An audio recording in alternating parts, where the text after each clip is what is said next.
Hello guys, আসসালামু আলাইকুম। কী অবস্থা তোমাদের সবার? আল্লাহর রহমতে এখন আমি অনেক ভালো আছি। Welcome to my daily blog. ছাদ বাগান নিয়েই চলে আসছি আজকের ভিডিওতে।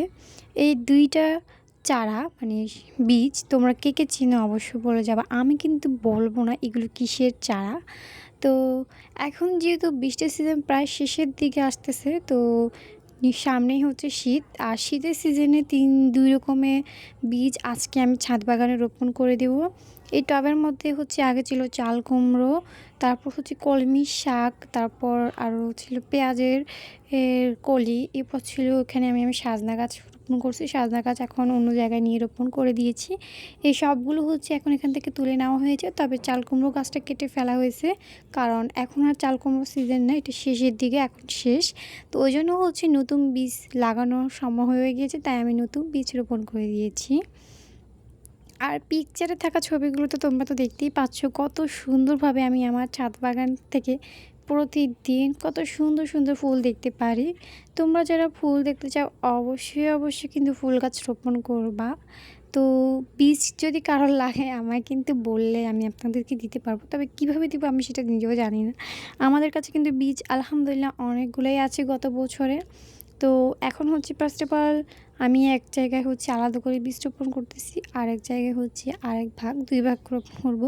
তবে এগুলো এখান থেকে নিয়ে গিয়ে সবগুলো এখানে থাকবে না। এতগুলো গাছ যদি এখানে হয় কীভাবে, তাই না? নিচে যেহেতু মুরগিরা হচ্ছে এই গাছের মানে বীজগুলো সরে ফেলবে ঘেটে, ওই জন্য হচ্ছে উপরে রোপণ করতেছি। এখানে গাছটা হচ্ছে একটু বড় হলেই পরে অন্য জায়গায় গিয়ে নিয়ে রোপণ করে দেব। আর ওই জন্য হচ্ছে এখানে রোপণ করা, বাকিগুলো আমরা পলিথিনের মধ্যে রোপণ করব যাতে অন্য জায়গায় রোপণ করতে পারি।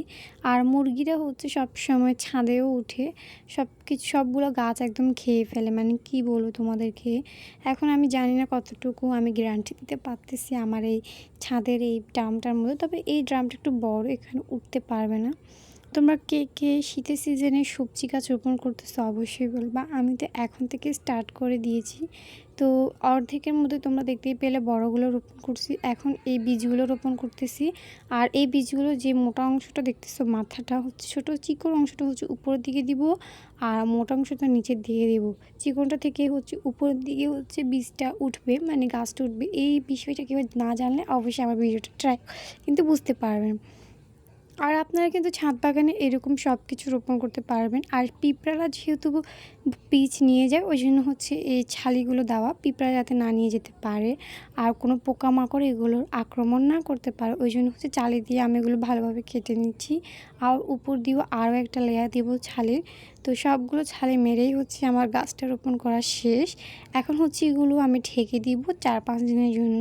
হচ্ছে এখানে তাপমাত্রা একটু উষ্ণ গরম থাকবে, কারণ বৃষ্টি হলে এটা ভিজে যাবে আর হবে না, ঠান্ডা হয়ে যাবে। গরম থাকার জন্য হচ্ছে আমি এখানে প্লাস্টিক দিয়ে ঢেকে দিব একদম শক্ত করে। এদিকে দেখতেই পাচ্ছেন আমার ফুল গাছগুলো আলহামদুলিল্লাহ দিনে দিনে বড় হচ্ছে আর অনেক সুন্দর ফুল দিতেছে।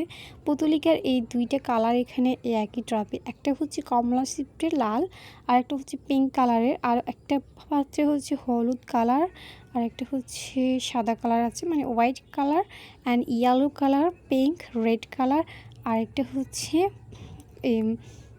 মিষ্টি কালারের মতো 3-4-5টা রকমের ফুল আমার কাছে আছে পুতুলিকা। আর 9টা হচ্ছে 2টা হোয়াইট অ্যান্ড রেড, না পিঙ্ক হবে এটা। তো আজকের মতো এখানে সবাই ভালো থাকবেন, খুদা হাফেজ।